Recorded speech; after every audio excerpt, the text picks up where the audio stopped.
Shalom, salam sejahtera bagi kita semua. Berkah dalam. Romo, suster, Bapak Ibu, dan teman-teman remaja yang terkasih dalam Tuhan Yesus Kristus. Pada kesempatan kali ini, saya akan menyampaikan firman Tuhan yang diambil dari Lukas 10 ayat 37.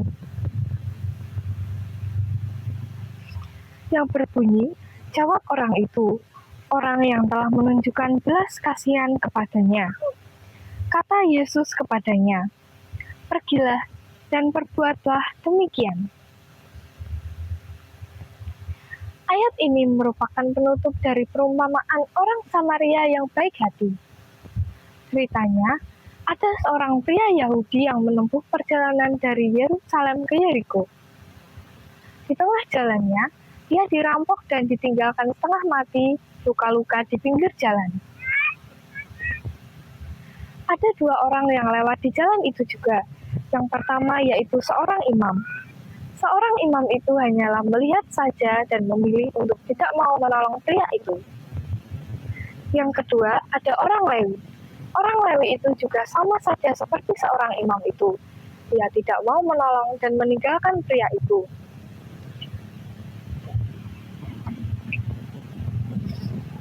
Berbeda dengan seorang imam dan orang Lewi tadi, ada seorang pria Samaria yang baik hati.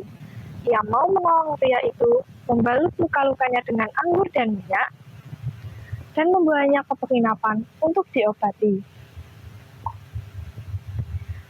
Teman-teman remaja, jika kita melihat di kehidupan sekarang ini, mungkin kita jarang menemukan orang-orang yang terluka di pinggir jalan.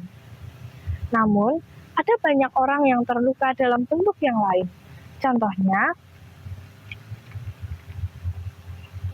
ada orang yang terkena perundungan di media sosial atau orang yang mendapat komentar-komentar yang negatif.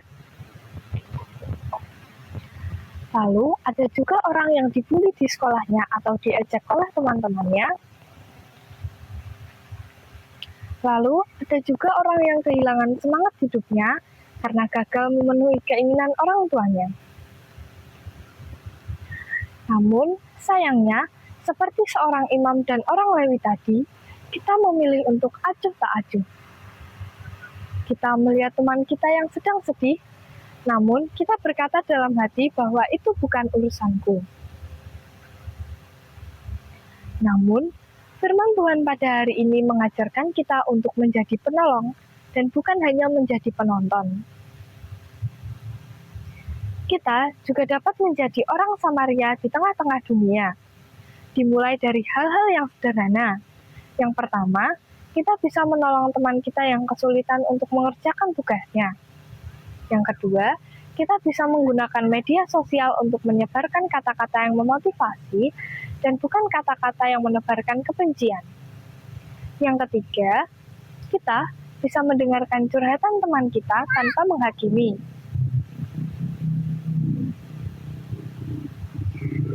Jika setiap remaja Katolik berani menjadi orang Samaria di tengah-tengah dunia, kita dapat menghadirkan kasih Kristus yang membahagiakan, menginspirasi, dan membawa damai. Teman-teman remaja, dunia saat ini lebih banyak membutuhkan orang-orang yang peduli dibandingkan orang-orang yang hanya pandai berkomentar.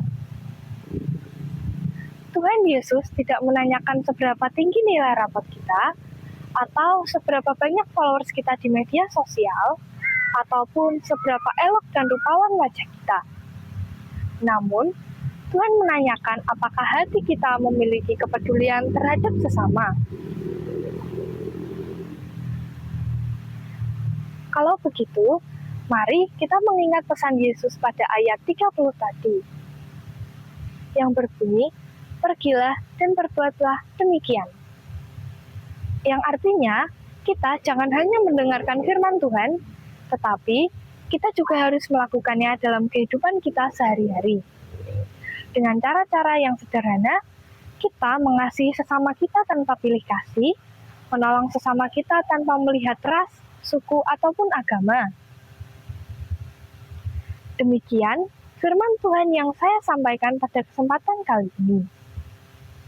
Semoga firman Tuhan yang saya sampaikan dapat menjadi berkat dalam hidup Bapak, Ibu, teman-teman remaja, dan saudara-saudari sekalian. Terima kasih, berkah dalam.